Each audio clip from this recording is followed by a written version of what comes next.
In royal fashion, we got another lackluster season finale. However, there's still so much to talk about, so we gonna do it right here, right now. What's good, y'all? It's your good sis Erica Vane coming to you right here on Erica Vane TV with another Sistas video. And in this video, I'm breaking down the season 5 finale episode 22, titled Too Little, Too Late. If you're new here, go ahead and hit that subscribe button and turn on your bell notifications, because just because Sistas is off air right now and we are getting ready and waiting for season 6 to premiere doesn't mean that there's not a ton of Sistas content that you can still consume on my channel. And it don't mean that I'm not coming with new videos about information on season 6, deep dives into your favorite characters and their storylines, and further Sistas conversations. So hit the subscribe button and turn on your bell notifications so you don't miss out on any new Sistas content, but also so that you are a part of the conversations. I believe that you are going to love it here. And without further ado, I'm going to go ahead and jump into it. So it turns out that Fatima is not a deadbeat baby mama, but instead a wannabe jokester who decided to show ZAC better than she could tell him exactly how she feels in all of his mess, giving him a first-hand look at what it truly is like in her shoes, with the hopes that he can be a little bit more accountable and appreciative. And I'm not necessarily mad at Fatima using this tactics. A lot of people were talking about how it's a little bit immature, it's a little bit childish, and yeah, it is kind of those things. However, you have to be mindful of like who she's actually dealing with, right? Like, she's dealing with Zachary Taylor, who is not necessarily the best when it comes to emotional intelligence. He's not in control of most of his emotions at any given point in time, and in a lot of ways, he has leaned into selfish habits and behaviors and mindsets. And I don't believe that he fully considers her the way that he should to have this woman be his fiance. For ZAC to be on the up and up financially, to be making better strides in life, to be basically hitting all of the best of luck in reference to turning his life around, we still have yet to see him make groundbreaking change, or even make steps towards groundbreaking change for him to adjust his mindset and truly change and be a better person. And I think that Fatima's little joke / experiment is one of the ways that she's actually able to get him to stop for a second, think outside of himself, but going by way of triggering him and then relating it to her, because that seems to be the only way to get him to truly empathize. If you just tell him this is a problem or I don't like this, he hears you, but he's more so like he wants you to get over it. He didn't really mean to do it. He's leading with what his intention was, versus fully recognizing what his impact is. And by doing this joke, Fatima was able to impact him temporarily, but impact him in a way that he can better understand how this all impacts her. And again, I was not mad at it. I'm glad that we are not getting a devolving of Fatima to be a raggedy ass baby mama, because for her to say I don't like the little bastard and all of that, I just felt like I was just so betrayed if that was going to be true dialogue from her and that was the actual stance. So the fact that this was a joke, I breathed a sigh of relief, and then I also was able to go to a place of understanding her reasoning for why she did it. Now from there, we go to Aaron, who is trying to defuse the situation with Jennifer outside in the parking lot. And he lets Karen know that she has been stalking him, but he has to leave immediately to go file a police report, because we just watched us give him a 2-piece and a biscuit and then storm off. And I really appreciated that Karen, for the most part, it was no muss, it was no fuss. She let him go. He said he was going to explain later, and she said okay. Now Pam sitting there being messy boots in the background, trying to egg her on and wants to go find information and do this and do that, will be pulling Karen back into a toxic place that she has come out of. And I was so proud of her in this moment, because while it does seem fishy, while it definitely was giving orange flags, I ain't gonna say red flags, because Aaron could be telling the 100% truth, y'all. Like, people be crazy these days.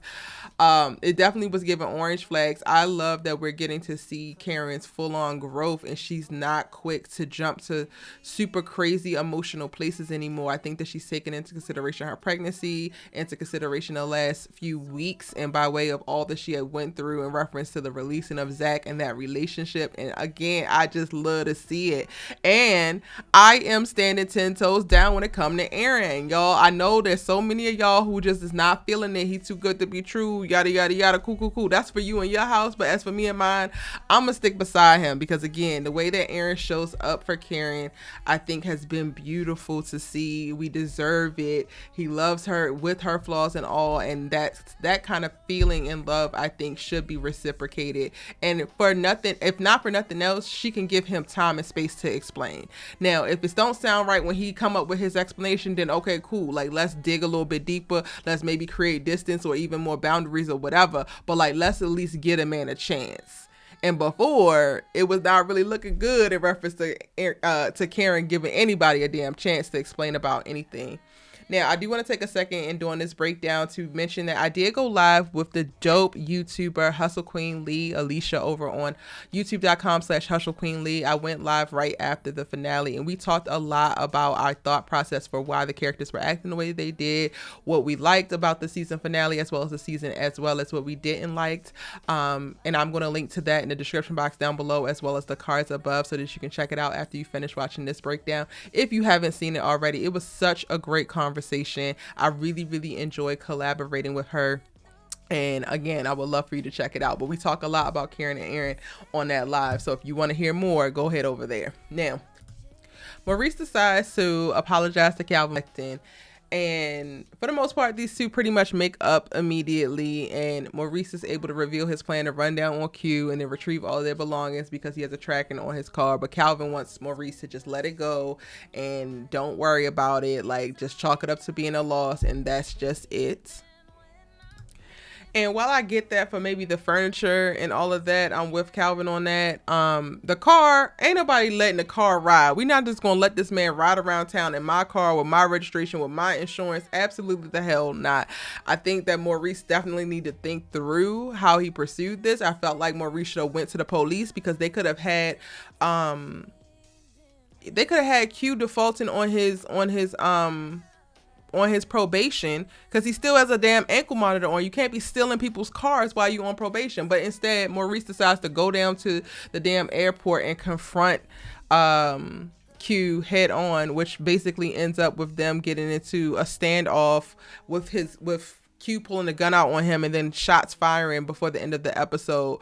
Y'all know I don't like this whole storyline with Q. I want Q to go. I never want to see the character again in the Sistas universe, but I had to mention it because it happened in this episode. I honestly don't care who got shot. I mean, while I don't want Maurice to be hurt, but also I don't care. So we moving on to some other stuff that I don't care about. Gary and Hayden, who seemingly have won, and Robin has not shown up with the money. He is nowhere to be found, and Hayden is sending an email over to the partners. In what world does this actually make any kind of damn sense?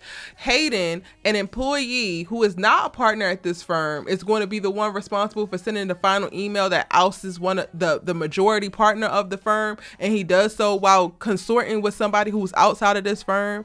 Like, Tyler Perry, I get the storyline that you trying to lay down, sir, but the logistics ain't logisticking, and the authenticity is just completely not there. I do not believe it. It's all giving raggedy. Now, while freaking Frat think that they have won now, I think that Robin not showing up is showing that he's going to win in the end, and I'm excited to see that. And with that said, I'm not going to spend no more time talking about it. Let's talk about ZAC and resale a little bit more, right? Because after he had the little run-in with Fatima at the top of the episode, he stops by the salon to apologize to Karen, and it's not clear if she accepts it or not. She just wants ZAC out of her sight and off her nerves. ZAC takes the opportunity of Karen not responding how he wants her to call her Dr. Jekyll and Mrs. Hyde. Meanwhile, she remained calm, heard him out, and then asked him to leave. What was he really expecting from her after he assaulted her at the restaurant and got into an even bigger physical altercation with Aaron?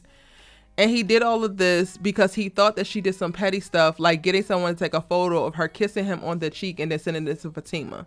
I mean, really, ZAC, what do you expect her to say? Like, what would be a palatable response for you that still honors her very real feelings about being falsely accused and attacked? This, to me, this scene is just like the culmination of showing exactly how present ZAC's entitlement is and how relentless it is. And he still has so much to learn. Now, for me, the biggest part of the episode, which I feel like they didn't spend enough time on, which kind of annoyed me, but it's okay, was the girls popping up on Danni at her house for her intervention.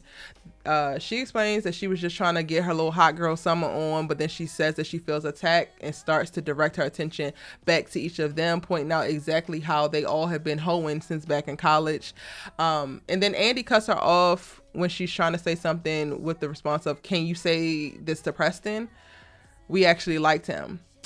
It was Andi's energy for me. It's one thing to have an intervention with your friend and them not be responsive and be defensive, and if to come out of nowhere just because they don't want to be seen in the way that they're being seen in that moment. But Andi came wanting smoke. Like, I felt like that response of like, "Can you say this to Preston?" Girl, this has nothing to do with Preston. You trying to push her onto the palatable man that you actually like, while not taking into consideration all of the BS that he has actually put her through. Because I am still standing 10 toes down on the emotional and mental manipulation that is giving somebody an ultimatum about how you're going to propose to somebody else because this person don't want you the way that you want them to want you in this moment. And that's the man that you like. And that's what you think is going to be the great white hope, the big fix for your friend. It's going to stop her from hoeing and bringing home strangers and make her actually want to do something with her life and find a little bit more ambition and maybe a little bit more confidence along the way. Preston, Andi, that's your big bright ass idea. Go to hell. Okay? Go straight to hell.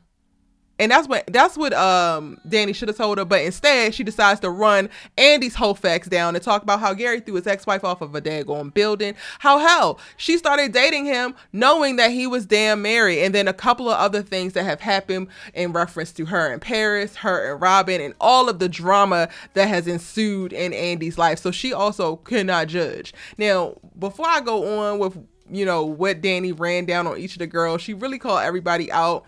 I don't necessarily believe that she was wrong for doing it, because what she said was the damn truth. I think that she was wrong in her intentions because she was aiming to hurt. And the only person who I feel like attacked her in that moment was Andi.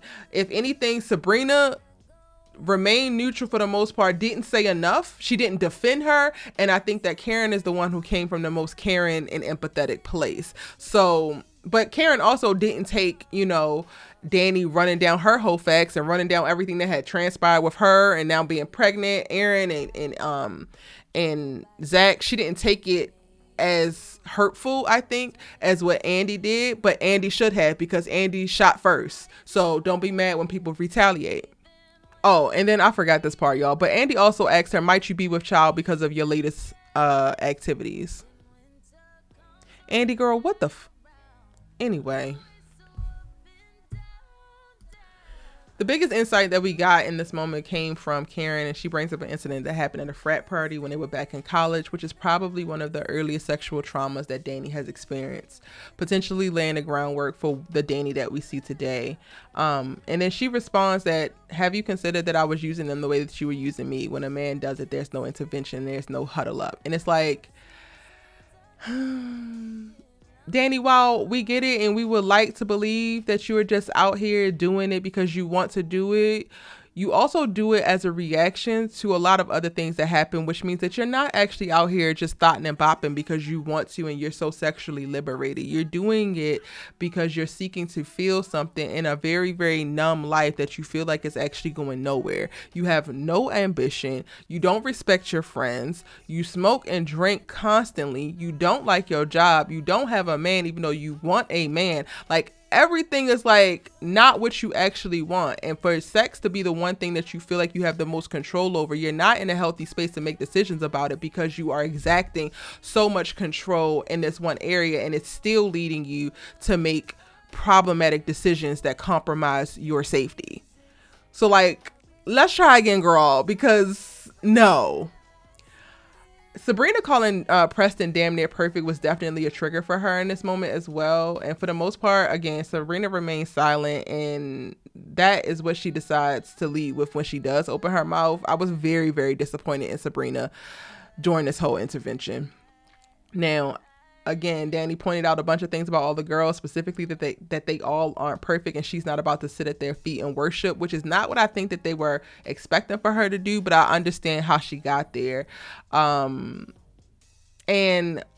overall, I think that Danni actually needs to move out of this apartment. It's clear to me when she points out that she feels like the girls are attacking her in the very place that Jonah did, and it's giving her flashbacks, that there's a lot of trauma tied to this particular apartment, which could explain how she's making self-sabotatory and safety concerning decisions within this apartment. It is time for her to pack her and move.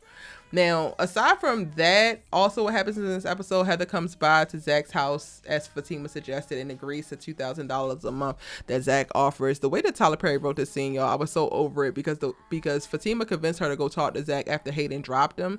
And then she gets there and like, what is this about? Girl, you are the one who was supposed to be following up because you're trying to save face.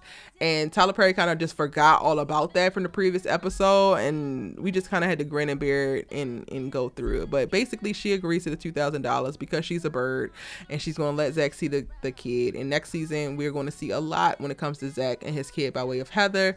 So be on the lookout for my videos breaking some of that stuff down. I'm going to talk about the new characters in season 6, as well as some of the storylines that we already know are coming. And that's it, y'all. That's my breakdown for the finale of season 5 of Tyler Perry's Sistas. Let me know what your thoughts, theories, and predictions are in the comment section down below. Yes, I will still be reading the comments, and we're going to keep the conversation going because, you know, we still enjoy Sistas. We still love the characters, and I'm really, really excited for season 6, knowing some of the things that have come up and it's planned for that. I have 2 videos right here talking about Karen's salon that's going to burn down, and who does it, as well as Andi's new man. Go ahead and check these videos out. They are previews with some of the information that we got from season 6. And again, hit the subscribe button and turn on your bell notifications so you don't miss out when I post the new videos about season 6 and beyond. It's your good sis, she let us talk TV with, and I'll catch you in the next one.